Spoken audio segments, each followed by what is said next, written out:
Good morning students. आज कक्षा 6 के विद्यार्थी हिंदी लैंग्वेज का चैप्टर 6 उपसर्ग, प्रत्यय एवं समास पढ़ेंगे। तो सबसे पहला टॉपिक है आपका उपसर्ग। उपसर्ग किसे कहते हैं?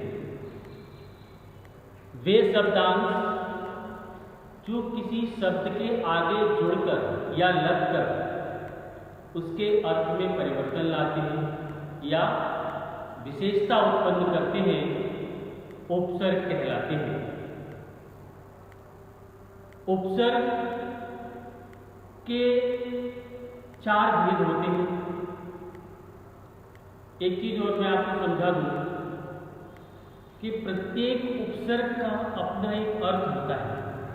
प्रत्येक उपसर्ग का अपना एक अर्थ होता है। अगर बिना अर्थ के उपसर्ग आपने कोई जोड़ दिया तो वो गलत हो जाएगा। तो आपको ध्यान ये रखना है, जब भी हम किसी शब्द से पहले कोई उपसर्ग या शब्दांश जोड़ते हैं तो उसका अर्थ होना आवश्यक है। अगर अर्थ नहीं हुआ उसका कोई और हमने उसको जोड़ दिया तो वो शब्द हमारा गलत हो जाएगा, उसका अनर्थ हो जाएगा अर्थ की जगह। तो इसके बाद बात करते हैं उपसर्ग के भेद। तो देखिए, उपसर्ग के 4 भेद होते हैं। सबसे पहला है संस्कृत के उपसर्ग। संस्कृत के उपसर्ग जैसे अ, अन, अप, निर, अधिक, परा, स्व, दुस आदि और भी बहुत सारे हैं। लेकिन इन सभी उपसर्गों का अपना एक अर्थ है। जैसे अ का अर्थ होता है अभाव, अ का अर्थ होता है अभाव, अन का अर्थ होता है नहीं, अप का अर्थ होता है बुरा, अब का अर्थ होता है बुरा। निर, निर का अर्थ होता है नहीं। अधिक, अधिक का अर्थ होता है श्रेष्ठ या ऊपर। परा, परा का अर्थ होता है उल्टा या पीछे। स्व, स्व का अर्थ होता है अपना। और दुस, दुस का अर्थ जो है वो भी बुरे से ही होता है। तो ये तो थे संस्कृत के उपसर्ग। अब हम बात करते हैं हिंदी के उपसर्ग। दूसरा नंबर है हिंदी के उपसर्ग। तो हिंदी के उपसर्ग जैसे औ, भर, अन, अध, उ, कु, अ, उन आदि, इनके भी अपने अर्थ हैं।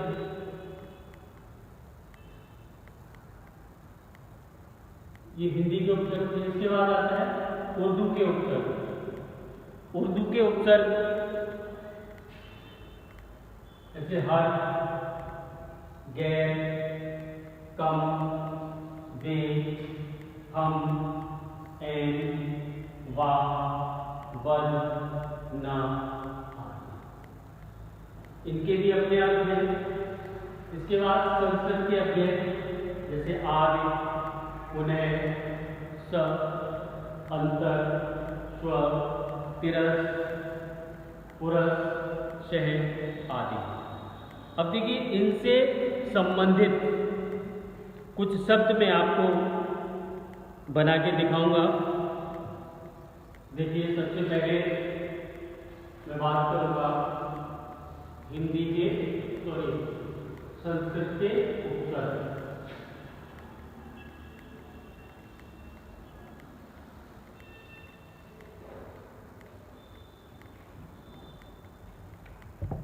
जैसे अ,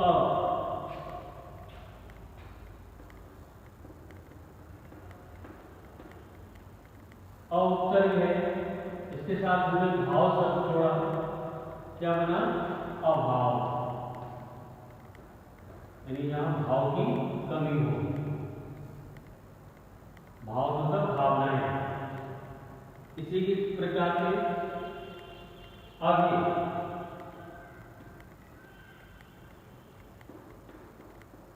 अभिधन साफ क्या होगा? अभी का अर्थ होता है सामने,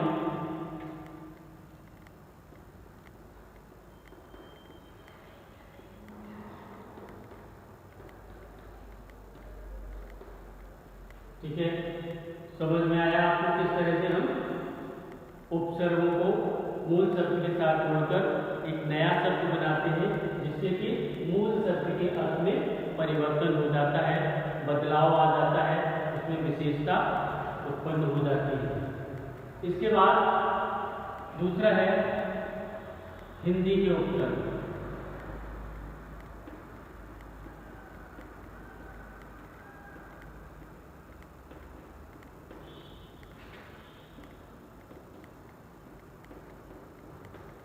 हिंदी के उपसर्ग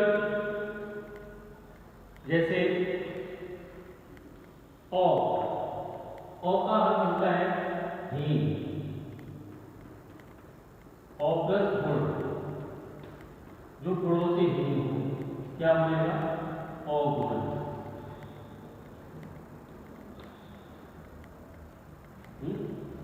क्या बना? अगुण, अगुण। इसी तरह से अन का अर्थ होता है बिना, ठीक है। तो अन बिना या रहे, तो अनपढ़, पढ़ाई से रहे, क्या बन जाएगा? अनपढ़, ठीक है। इसके बाद उर्दू के उपसर्ग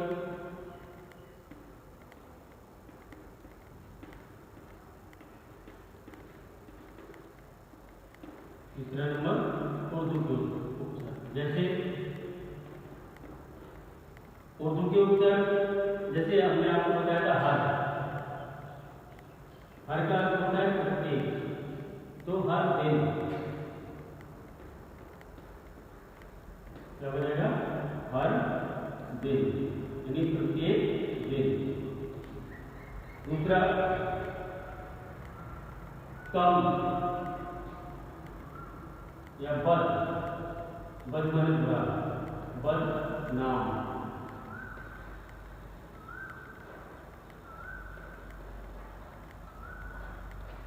ठीक है। और चौथा नंबर है संस्कृत के अव्यय।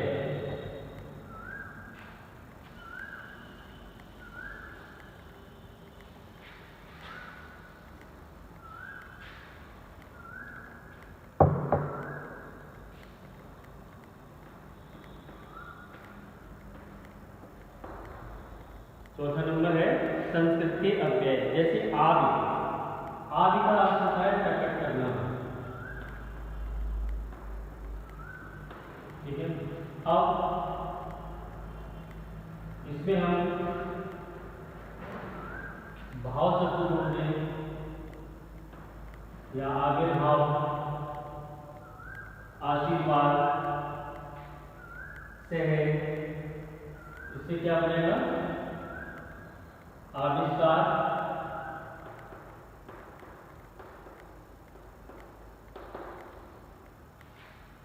आविर्भाव,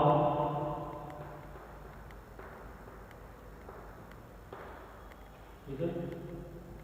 ऐसे ही चिर, चिर का अर्थ होता है बहुत, तो चिरंजीवी,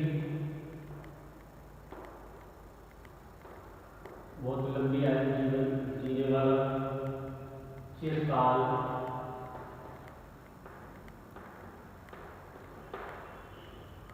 इस तरह से ये उपसर्ग के भेद थे और उनका मैंने आपको एक एक दो उदाहरण भी बताए। इसके बाद बात करेंगे हम प्रत्यय की, प्रत्यय किसे कहते हैं।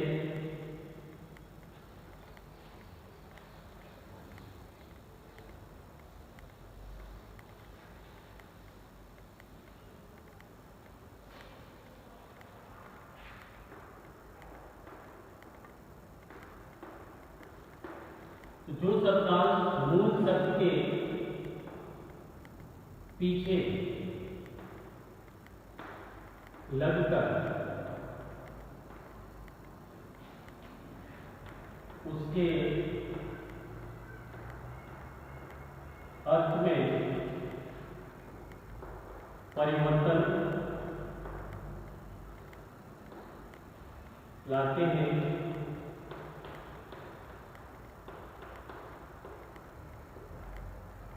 उन्हें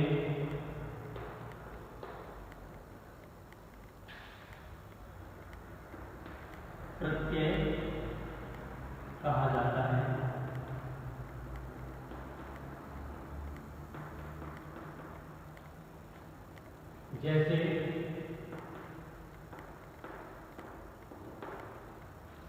जैसे देखिए, एक चीज इसके साथ और बता दूं मैं कि उपसर्ग का अपना अर्थ होता है, लेकिन प्रत्यय का अपना कोई अर्थ नहीं होता। लेकिन जिस मूल शब्द के साथ प्रत्यय जुड़ते हैं उसके अर्थ में परिवर्तन कर देते हैं। जैसे दिन शब्द है, इसके साथ हमने एक प्रत्यय जोड़ दिया, क्या बनेगा? दैनिक। ठीक है, क्या बना? दैनिक। जैसे और भी बहुत सारे शब्द बाला करते हैं, जैसे सब्जी, वाला, क्या कहलाएगा? सब्जी वाला। तो जैसे एक और बाला, ये प्रत्यय है, लेकिन इनका अपना कोई अर्थ नहीं है। लेकिन जिस मूल शब्द के साथ ये हुए हैं उस मूल शब्द में उन्होंने परिवर्तन कर दिया। दिन प्लस दिन, सब्जी धन वाला, सब्जी वाला,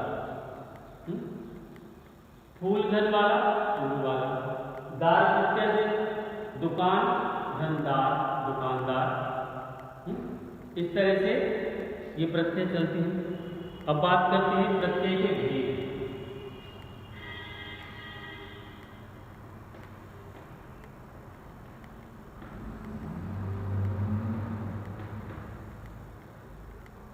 तो प्रत्यय के मुख्य रूप से दो भेद होते हैं। प्रत्यय के दो भेद होते हैं।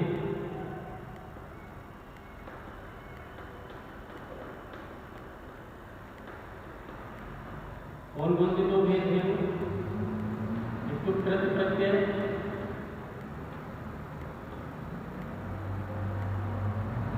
और दूसरा होगा तदर्थ प्रत्यय।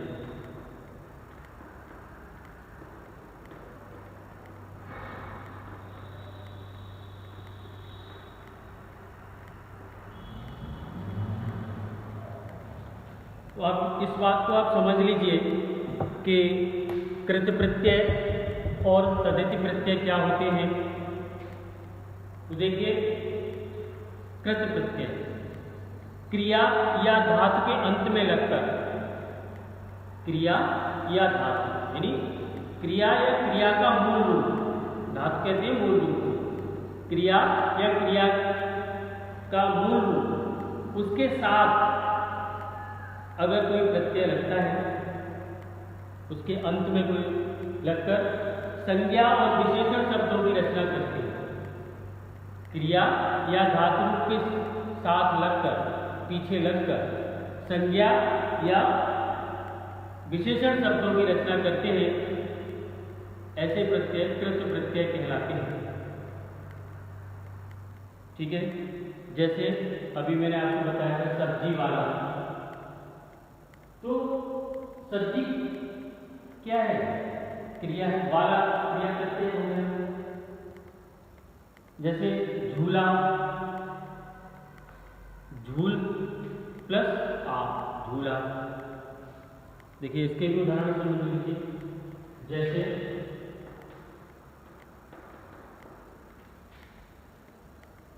आलू, आलू प्रत्यय है तो दया प्लस आलू क्या बनेगा, दया। ठीक है, क्या बना, दया। जैसे आवा, दिख धन आवा, दिखावा। पहन धन आवा, पहनावा। भूल धन आवा, भुलावा।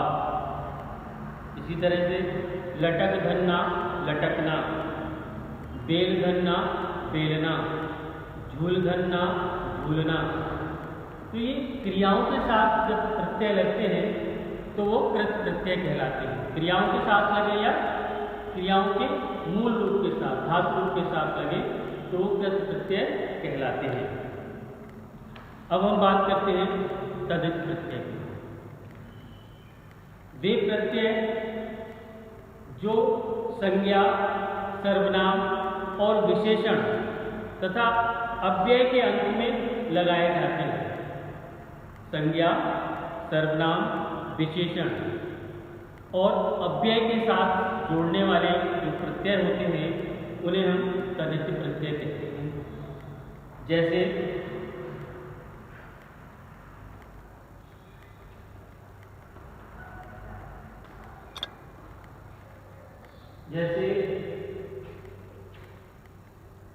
ईमान,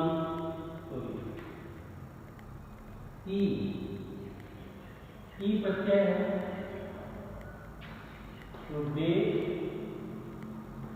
ईमान शब्द है और इसके साथ हमने ई प्रत्यय जोड़ दिया तो क्या हो जाएगा, वे ईमानी। क्या हो जाएगा, वे ईमानी। इसी तरह से ईय प्रत्यय है, ईय प्रत्यय इससे बन जाएगा भारत रणकीय। क्या हो जाएगा, भारतीय। ठीक है, इसी तरह से बच्चा धनवान, बच्चा धनवान। क्या बना, बचपन। इस तरह से हम तदर्थ प्रत्ययों को समझ सकते हैं। ये तदर्थ प्रत्यय जो है संज्ञा, सर्वनाम, विशेषण और अव्यय शब्दों के साथ जुड़कर उनके अर्थ में परिवर्तन लाते हैं या विशेषता उत्पन्न करते हैं, तदित प्रत्यय कहलाते हैं। तो आपने अभी दो चीजें समझ ली, उपसर्ग, प्रत्यय। और आपको अगर कोई डाउट हो, कहीं कोई संदेह हो, कोई चीज समझ में आई हो तो आप फोन करके क्वेरी कर सकते हैं, पूछ सकते हैं। अब तीसरा टॉपिक आपका इसमें है समास। तो आप बात करते हैं समास की।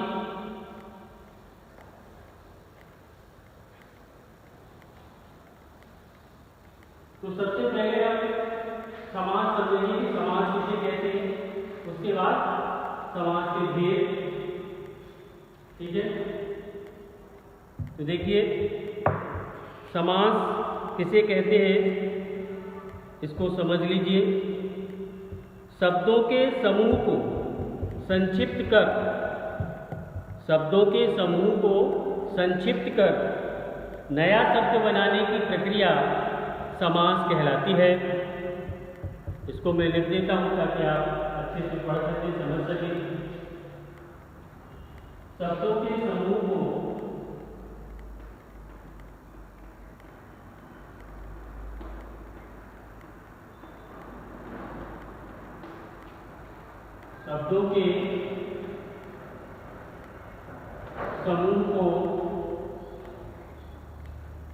संक्षिप्त कर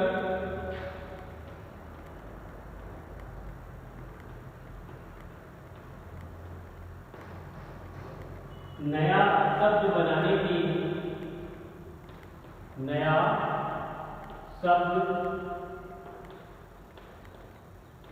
बनाने की प्रक्रिया को नया शब्द बनाने की प्रक्रिया को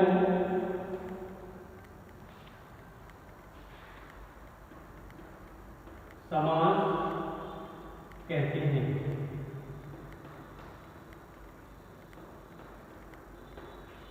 जैसे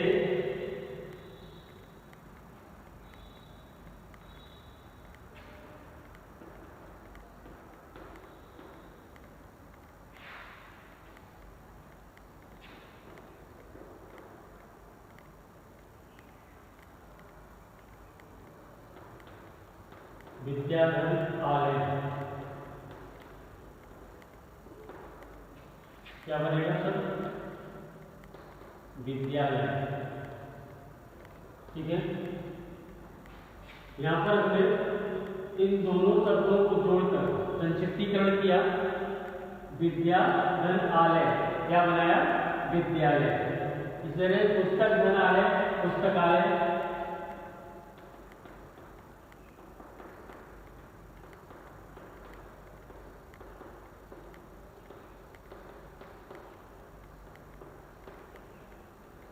ठीक है, तो ये समझ में आया समास किसे कहते हैं?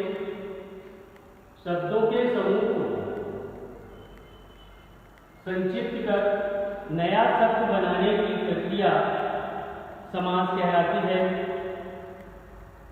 अब बात करते हैं समास के भेद। तो समास के भेद कितने होते हैं? 6। तो समास के 6 भेद होते हैं।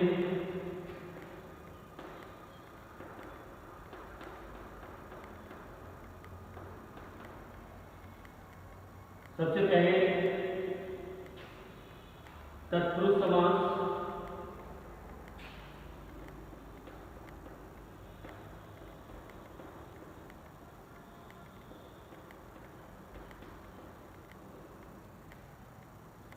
दूसरे नंबर पर द्वंद्व समास,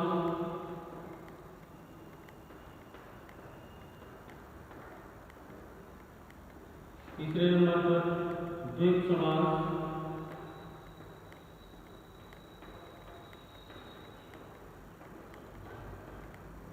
नंबर 4 बहुव्रीहि समास,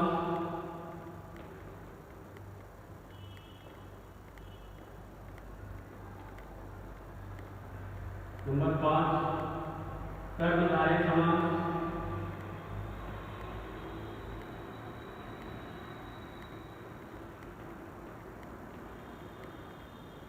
और नंबर 6 अव्ययभाव समास।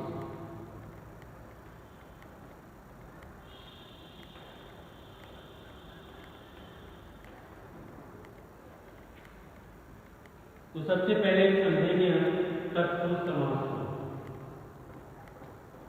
इसको समझेंगे तत्पुरुष समास।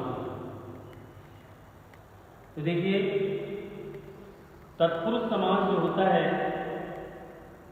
उसमें एक चीज और आपको बता दूं। देखिए समास जो होता है वो उसके 2 पद होते हैं, पूर्व पद और उत्तर पद। पूर्व पद और उत्तर पद जब दोनों मिलते हैं तो वो समस्त पद कहलाते हैं। ठीक है, पूर्व पद और उत्तर पद जब मिलते हैं, यानी पूर्व माने पहला, उत्तर माने बाद का, दोनों पद जब मिलते हैं, जैसे यहाँ पर हमने लिखा है विद्या, ये पूर्व पद है और आलय बाद का उत्तर पद। ठीक है, और ये बना समस्त पद विद्यालय। अगर समस्त पद से विक्रय करना हो तो इस प्रकार होगा, और समस्त पद बनाना हो तो पुस्तक बनाना, पुस्तकालय, ये समस्त पद हो गया। ठीक है, तो ये आपको समझ में आ गया समस्त पद क्या होता है, विक्रय क्या होता है, पूर्व पद क्या होता है और उत्तर पद क्या होता है। ठीक है, अब देखिए तत्पुरुष समास किसे कहते हैं? जिन समस्त पदों में उत्तर पद की प्रधानता हो, उत्तर पद यानी बाद वाले पद की प्रधानता हो, तथा समस्त पद बनाते समय विभक्ति चिन्हों का लोप हो जाए, उन्हें हम तत्पुरुष समास कहते हैं। एक बार डेफिनेशन अच्छे से समझ लीजिए। जिन समस्त पदों में उत्तर पद प्रधान होता है तथा समस्त पद बनाते समय विभक्ति चिन्ह का लोप हो जाता है, उन्हें तत्पुरुष समास कहते हैं। जैसे अकाल पीड़ित, अकाल पीड़ित समस्त शब्द है, ठीक है। इसमें से अगर हम इसका विग्रह करें अकाल से पीड़ित, तो से क्या है, विभक्ति चिन्ह है। इस विभक्ति चिन्ह का यहाँ पर लोप हो गया समस्त पद बनाते समय। जैसे गृह प्रवेश, समस्त पद है, विग्रह करेंगे गृह में प्रवेश, ठीक है। पुस्तकालय, पुस्तक के लिए आलय। वन गमन, वन को गमन, तो ये वन को गमन के लिए, से, में, पर, ये सभी क्या है, विभक्ति चिन्ह है। इन्हीं विभक्ति चिन्हों का लोप जहाँ दिखाई दे, इनकी अनुपस्थिति दिखाई दे या इनका गायब होना हमें समझ में आए, वहीं पर तत्पुरुष समास होता है। समझ में आ गया। इसके बाद बात करते हैं द्वंद्व समास। देखिए द्वंद्व समास में एवं, या, और इन शब्दों का लोप होता है। पूर्व पद और मध्य पद के बीच में और शब्द का लोप हो जाता है। जैसे दिन, रात, ये क्या है, समस्त पद बना और इसका विग्रह करेंगे दिन और रात। सुख और दुख, सुख दुख, भाई और बहन। इस तरह से द्वंद्व समास के बीच में से और शब्द का लोप हो जाता है, तो वहां द्वंद्व समास होता है। अब बात हम करेंगे द्विगु समास की। द्विगु यानी इसका पूर्व पद संख्यावाची होता है। पूर्व पद जो है संख्यावाची होता है और विशेषण भी होता है। पूर्व पद संख्यावाची विशेषण होता है और समस्त पद समूह का बोध कराता है। समस्त पद जो है पूरे एक समूह का बोध कराता है, द्विगु समास कहलाता है। डेफिनेशन इसकी सुन लीजिए, आप समझ लीजिए। जिन समस्त पदों में पूर्व पद संख्यावाची विशेषण हो और समस्त पद समूह का बोध कराए, उन्हें द्विगु समास कहते हैं, ठीक है। जैसे नवरात्रि, नवरात्रियों का समूह, दोपहर, दोपहर का, दोपहरों का समाहार, पंचतत्व, पांच तत्वों का समूह, पंचतंत्र, पांच तंत्रों का समूह, अठन्नी, 8 आनों का समूह, ठीक है। तो द्विगु समास में पहला पद संख्यावाची विशेषण होता है और समस्त पद एक समूह का बोध कराता है। इसके बाद बात करते हैं हम आपका बहुब्रीहि समास। बहुब्रीहि समास जो होता है उसमें समझने वाली बात यह है कि जिन समस्त पदों का कोई भी पद प्रधान नहीं होता, न तो पूर्व पद प्रधान होता है और न ही उत्तर पद प्रधान होता है, बल्कि समस्त पद बनाने के बाद एक तीसरे पद की प्रधानता होती है। जैसे दशानन, 10 है आनन जिसके, अर्थात रावण। तो 10 और आनन दोनों ही शब्दों में किसी की प्रधानता नहीं रही। प्रधान क्या हुआ, एक तीसरा पद जो कि क्या कहलाता है, रावण, ठीक है। ऐसे ही पीले हैं अंबर जिसके, पीतांबर, पीले हैं अंबर जैसे वस्त्रों को, पीले हैं अंबर जिसके अर्थात कृष्ण। तो तो जहाँ अर्थात लग के तीसरा पद निकलता है वहाँ बहुब्रीहि समास होता है। बहुब्रीहि समास में पूर्व पद और उत्तर पद दोनों की ही प्रधानता नहीं होती, एक तीसरा पद प्रधान होता है।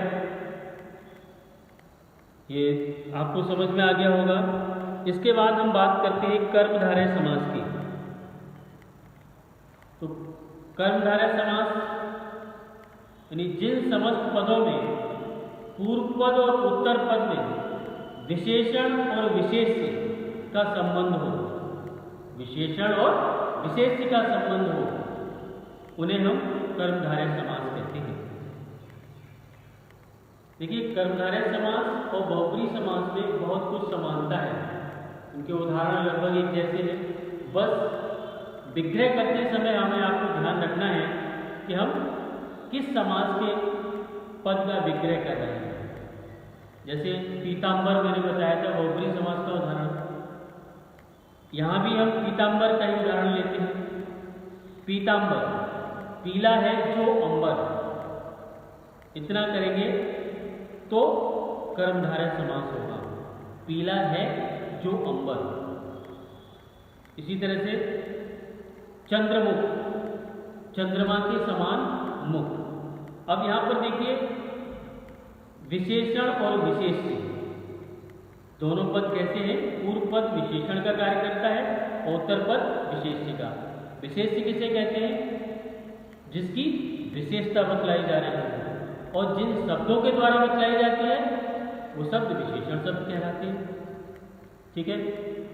इसी तरह से नील गाय, नीली है जो गाय, तो गाय क्या है यहाँ पर?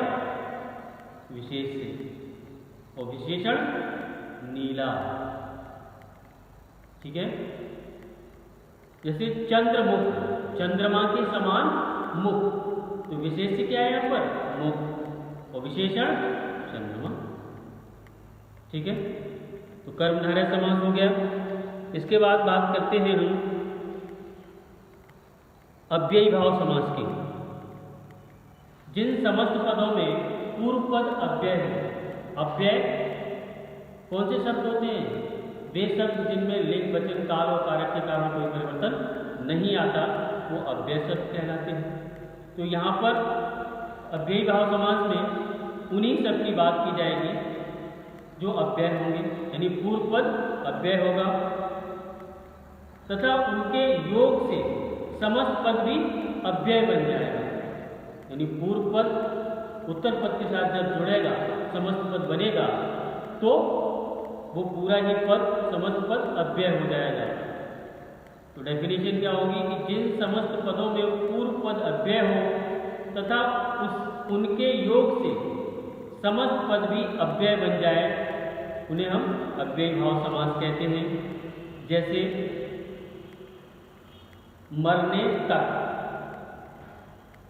आमरण, आंखों के सामने, प्रत्यक्ष, जीवन भर, आजीवन, हाथ ही हाथ में, हाथों हाथ, यानी पूरा पद अव्यय बन रहा है। ठीक है। तो चैप्टर 6 यहाँ पर कंप्लीट होता है और उपसर्ग, प्रत्यय और समास दोनों ही मैंने आपको क्लियर कर दिया। अगर कहीं कोई बात समझ में ना आई हो तो आप पूछ सकते हैं और आगे का अगले वीडियो में आपको पढ़ने को मिलेगा। धन्यवाद।